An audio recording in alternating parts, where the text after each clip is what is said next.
Hi ವಿದ್ಯಾರ್ಥಿಗಳಿಗೆ ಎಲ್ಲರೂ ಕೂಡ ನನ್ನ ಚಾನಲ್ಗೆ ಸ್ವಾಗತ ಹೇಳ್ತಾ, ನಾಳೆ ಸೆಕೆಂಡ್ PUC ಆರ್ಟ್ಸ್ ವಿದ್ಯಾರ್ಥಿಗಳಿಗೆ ನಡೆಯುವಂತಹ ಎಜುಕೇಷನ್ ಪರೀಕ್ಷೆಗೆ ಮೋಸ್ಟ್ ಇಂಪಾರ್ಟೆಂಟ್ ಪ್ರಶ್ನೆಗಳು ಈ ಒಂದು ವಿಡಿಯೋದಲ್ಲಿ ನಾನು ಕೊಡ್ತಾ ಇದ್ದೇನೆ. ಬನ್ನಿ, ದಯವಿಟ್ಟು ಕೊನೆವರೆಗೂ ನೋಡೋದನ್ನು ಮಾತ್ರ ಮಾಡಲಿಕ್ಕೆ ಹೋಗಬೇಡಿ. ಬನ್ನಿ, ಹಾಗಾದರೆ ನಾಳೆ ಬರುವಂತಹ ಪ್ರಶ್ನೆ 1 ಮಾರ್ಕ್ಸಿನ ಫಸ್ಟ್ ಹೇಳಿಬಿಡ್ತೇನೆ. ಸಂವೇದನೆ ಎಂದರೇನು? ಇದು ಬಾಹ್ಯ ಪ್ರಚೋದನೆಯನ್ನು ಮೆದುಳಿಗೆ ತಲುಪಿಸುವಂತಹ ಕ್ರಿಯೆಯನ್ನೇ ಸಂವೇದನೆ ಎಂದು ಕರೀತೇವೆ ನಾವು. ಈ ಒಂದು ಪ್ರಶ್ನೆ ತುಂಬ ಇಂಪಾರ್ಟೆಂಟ್ ನಾಳೆ. ನೆಕ್ಸ್ಟು ಇನ್ನೊಂದು, ವಿವೇಚನೆಯನ್ನು ಅರ್ಥೈಸಿರಿ ಅಂತ ಈ ಒಂದು ಪ್ರಶ್ನೆ ಬರುವಂಥ ಚಾನ್ಸಸ್ ಇದೆ. ತಾರ್ಕಿಕ ಅಥವಾ ಕ್ರಮಬದ್ಧ ಆಲೋಚನೆಯೇ ವಿವೇಚನೆ ಎಂದು ನಾವು ಹೇಳ್ಬೋದು.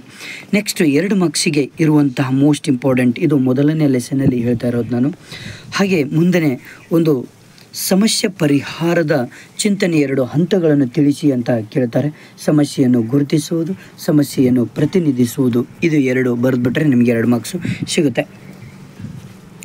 ನೆಕ್ಸ್ಟು ಸಂವೇದನೆಯ ಲಕ್ಷಣಗಳನ್ನು ನಿಮಗೆ 1 ಪುಟಕ್ಕೆ ಮೀರದಂತೆ ಉತ್ತರಿಸಿ ಅಂತ ನಮಗೆ ಕೇಳ್ತಾರೆ. ಸಂವೇದನೆಯ ಲಕ್ಷಣಗಳನ್ನು ಕೇಳ್ತಾರೆ. ಇಲ್ಲಿ ಇಂಪಾರ್ಟೆಂಟ್, ನೀವು ಪಾಯಿಂಟ್ಸ್ಗಳನ್ನು ಕರೆಕ್ಟಾಗಿ ನೆನಪಿಟ್ಕೊಂಡ್ಬಿಟ್ರೆ ಸಾಕು. ತೀವ್ರತೆ, ಸುಸುಪ್ತಾವಧಿ, ಕಾಲಾವಧಿ, ವಿಸ್ತೃತತೆ, ಗುಣಮಟ್ಟ, ಈ ಒಂದು ಪ್ರಶ್ನೆ ಇಂಪಾರ್ಟೆಂಟ್ ಬಂದೇ ಬರುತ್ತೆ. ಸಂವೇದನೆಯ ಲಕ್ಷಣಗಳನ್ನು ವಿವರಿಸ್ರಿ ಅನ್ನೋದನ್ನು ಬರುತ್ತೆ. ಓಕೆ, ನೆಕ್ಸ್ಟು ಇನ್ನೊಂದು, ಸಂವೇದನೆ ಮತ್ತು ಪ್ರತ್ಯಕ್ಷಾನುಭವ ನಡುವಿನ ವ್ಯತ್ಯಾಸವನ್ನು ತಿಳಿಸಿರಿ ಅಂತ ಈ ಒಂದು ಪ್ರಶ್ನೆ ನಿಮಗೆ 5 ಮಾರ್ಕ್ಸಿಗೆ ಕೇಳ್ತಾನೆ. ನೆನ್ಪಿಟ್ಕೊಡ್ರಿ, ಇದು ತುಂಬ ಇಂಪಾರ್ಟೆಂಟ್. ಇಷ್ಟೇ ನೀವು ಬರೆದ್ಬಿಟ್ರೆ ಸಾಕು. ಎಷ್ಟು 9 ವ್ಯತ್ಯಾಸಗಳಿದ್ದಾವೆ.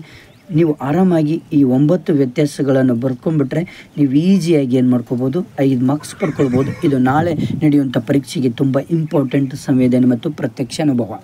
ಓಕೆನಾ? ಇದು ಒಂದು ಪ್ರಶ್ನೆ ತುಂಬ ನೀವು ಸ್ಕ್ರೀನ್ಶಾಟ್ ಹೊಡ್ಕೊಂಡ್ರೆ ನೀವು ಸ್ಟಡಿ ಮಾಡಿಕೊಳ್ರಿ. ಓಕೆನಾ? ನೆಕ್ಸ್ಟ್ ಬನ್ನಿ, ಇದು ಒಂದು ಭಾವರೂಪಣ ಪ್ರಕ್ರಿಯೆಯನ್ನು ಧಾರಾಚಿತ್ರದೊಂದಿಗೆ ವಿವರಿಸಿ ಅಂತ ಈ ಒಂದು ಪ್ರಶ್ನೆ ಕೇಳ್ತಾನೆ. ಈ ಒಂದು ಡೈಗ್ರಾಮ್ ಬಿಡಿಸಿ ನೀವೇನು ಮಾಡಬೇಕು, ಇದು ಒಂದು ಮತ್ತು ಇದು ಒಂದು ವಿವೇಚನೆಯ ವಿಧಗಳನ್ನು ವಿವರಿಸಿ, ಭಾವರೂಪಣ ಪ್ರಕ್ರಿಯೆಯನ್ನು ಧಾರಾಚಿತ್ರದೊಂದಿಗೆ ವಿವರಿಸಿ. ಇದು 2 ಚಿತ್ರಗಳನ್ನು ಇದು ಮಾಡಿಕೊಂಡು ನೀವು ಅದರಲ್ಲಿ ಬರುವಂತಹ ಭಾಗಗಳನ್ನು ನೀವು ಏನು ಮಾಡಬೇಕು, ವಿವರಿಸ್ತಾ ಹೋಗಬೇಕು. ಓಕೆನಾ? ನೆಕ್ಸ್ಟ್ 2ನೆಯ ಒಂದು ಘಟಕದಲ್ಲಿ ವೈಯಕ್ತಿಕ ಭಿನ್ನತೆ ಎಂದರೇನು, ಬುದ್ಧಿಶಕ್ತಿ ಎಂದರೇನು, ಇವು 2 ಕೂಡ ಇಂಪಾರ್ಟೆಂಟ್ ಇರುತ್ತೆ. ಇನ್ನೊಂದು, ಸಂವೇಗಾತ್ಮಕ ಬುದ್ಧಿಶಕ್ತಿಯ ಅರ್ಥವೇನು, ಇದು ಕೂಡ ತುಂಬ ಇಂಪಾರ್ಟೆಂಟ್ ಇದೆ. ಇವು 3 ಪ್ರಶ್ನೆಗಳು ತುಂಬ ಇಂಪಾರ್ಟೆಂಟ್. ಓಕೆನಾ? ನೆಕ್ಸ್ಟ್ ಇದು ಒಂದು ನೋಡಿ, ಬುದ್ಧಿಲಬ್ಧ ಲೆಕ್ಕಿಸುವ ಒಂದು ಸೂತ್ರವನ್ನು ಬರೆಯಿರಿ ಅಂತ ಕೇಳ್ತಾರೆ ನಿಮಗೆ.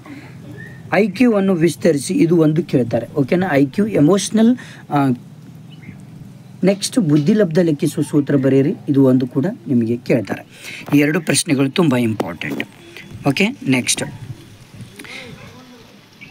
ನಿಮಗೆ 2 ಮಾರ್ಕ್ಸಿಗೆ ಕೇಳ್ತಾರೆ. 10 ವರ್ಷ ವಯಸ್ಸಿನ ಬಾಲಕ ಬುದ್ಧಿಲಬ್ಧ 90 ಆದರೆ ಅವನ ಮಾನಸಿಕ ವಯಸ್ಸು ಎಷ್ಟು ಅಂತ ಕೇಳ್ತಾರೆ. ದೈಹಿಕ ವಯಸ್ಸು, ಬುದ್ಧಿಲಬ್ಧ ಕೊಟ್ಟು ಮಾನಸಿಕ ವಯಸ್ಸು ಕಂಡು ಹಿಡಿಯಿರಿ ಅಂತ ಇದರ ಸೂತ್ರ ನಿಮ್ಗೆ ಗೊತ್ತಾಗ್ಬಿಟ್ರೆ ಆರಾಮಾಗಿ ಈ ಲೆಕ್ಕವನ್ನು ಮಾಡ್ಬೋದು. ಇದು ತುಂಬ ಇಂಪಾರ್ಟೆಂಟ್. ಈ ಪ್ರಶ್ನೆ ಬಂದೇ ಬರ್ತದೆ. 2 ಮಾರ್ಕ್ಸಿಗೂ ಬರ್ಬೋದು, 5 ಮಾರ್ಕ್ಸಿಗೂ ಕೇಳ್ಬೋದು. ಓಕೆನಾ?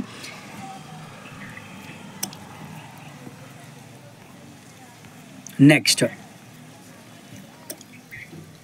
ಈ ಒಂದು ಪ್ರಶ್ನೆ ಬರ್ಬೋದು ನಿಮಗೆ, ಬುದ್ಧಿಶಕ್ತಿಯ ಪ್ರಸರಣ ಹಾಗೂ ವರ್ಗೀಕರಣವನ್ನು ವಿವರಿಸ್ರಿ ಅಂತ ಈ ಪ್ರಶ್ನೆ ಕೇಳ್ಬೋದು ನಿಮಗೆ. ಓಕೆನಾ?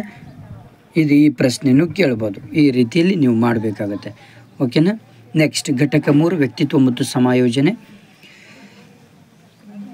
TATಯನ್ನು ವಿಸ್ತರಿಸಿ ಅನ್ನೋದು ಇದು ಒಂದು ಕೇಳ್ಬೋದು ನಿಮಗೆ, ಕೇಳ್ತಾನೆ. ಯಾವುದಾದ್ರೂ ನಿರ್ನಾಳ ಗ್ರಂಥಿಯನ್ನು ಹೆಸರಿಸಿ, ಪಿಟ್ಯುಟರಿ ಗ್ರಂಥಿ, ಇದು ಕೂಡ ಇಂಪಾರ್ಟೆಂಟ್. ಇವು 2 ಪ್ರಶ್ನೆಗಳು ತುಂಬ ಇಂಪಾರ್ಟೆಂಟ್ ನಿಮಗೆ.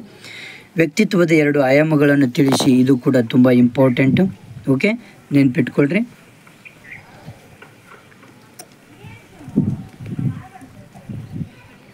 ಓಕೆನಾ? ನೆಕ್ಸ್ಟು ಇದು ಒಂದು ಬರ್ತದೆ ನಿಮಗೆ. ಬಂದರೆ ಪಲಾಯನ ತಂತ್ರಗಳನ್ನು ಹೆಸರಿಸಿ, ಪಲಾಯನ ತಂತ್ರಗಳು, ಇವು ತುಂಬ ಇಂಪಾರ್ಟೆಂಟ್. 2 ಮಾರ್ಕ್ಸಿಗೆ ಕೇಳ್ತಾನೆ. ಓಕೆನಾ? ನೆಕ್ಸ್ಟ್ ಸಂಯೋಜನಾ ಶಿಕ್ಷಣ. ಡಿಸ್ಗ್ರಾಫಿಯಾ ಎಂದರೇನು, ಇದು ತುಂಬ ಇಂಪಾರ್ಟೆಂಟ್. ಈ ಪ್ರಶ್ನೆ ಬಂದೇ ಬರುತ್ತೆ. ಡಿಸ್ಗ್ರಾಫಿಯಾ, ಡಿಸ್ಕ್ಯಾಲ್ಕ್ಯುಲಿಯಾ, ಇವು 2 ಪ್ರಶ್ನೆಗಳು ತುಂಬ ಇಂಪಾರ್ಟೆಂಟ್. ಇವು 2 ಪ್ರಶ್ನೆಗಳನ್ನು ತುಂಬ ಇಂಪಾರ್ಟೆಂಟ್ ಇರ್ತವೆ. ಇದನ್ನು ಓದ್ಕೊಳ್ರಿ. ನೆಕ್ಸ್ಟ್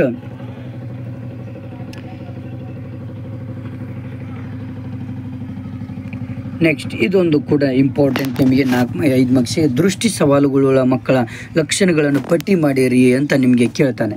ಓಕೆನಾ? ಎಷ್ಟು 4 ಇದ್ದಾವೆ. 4 ಜೊತೆಗೆ 5 ಕಣ್ಣೀರಿನ ನಾಳಗಳು, ಹಾಗೆ 6 ಮಿತವಾದ ಪರಿಧಿಯ ದೃಷ್ಟಿ, ಆಗಾಗ್ಗೆ ತಲೆನೋವು, ವಸ್ತುಗಳನ್ನು ಕೈಗಳ ನಡುವೆ ಹೊಂದಾಣಿಕೆ ಇಲ್ಲದಿರೋದು. ಇದು 12 ಪಾಯಿಂಟ್ಸ್ಗಳನ್ನು ಬರೆದ್ಬಿಟ್ರೆ 5 ಅಂಕಗಳು ಸಿಗ್ತದೆ. ಇದು ತುಂಬ ಇಂಪಾರ್ಟೆಂಟ್. ಇಷ್ಟು ನೀವು ಇಂಪಾರ್ಟೆಂಟ್ ನಾನು ಹೇಳಿದ್ದೀನಿ. ಇವುಗಳನ್ನೆಲ್ಲ ಓದ್ಕೊಂಡು ಹೋದರೆ ನಿಮಗೆ ಆರಾಮಾಗಿ 40-45 ಮಾರ್ಕ್ಸ್ ಬಂದೇ ಬರ್ತದೆ.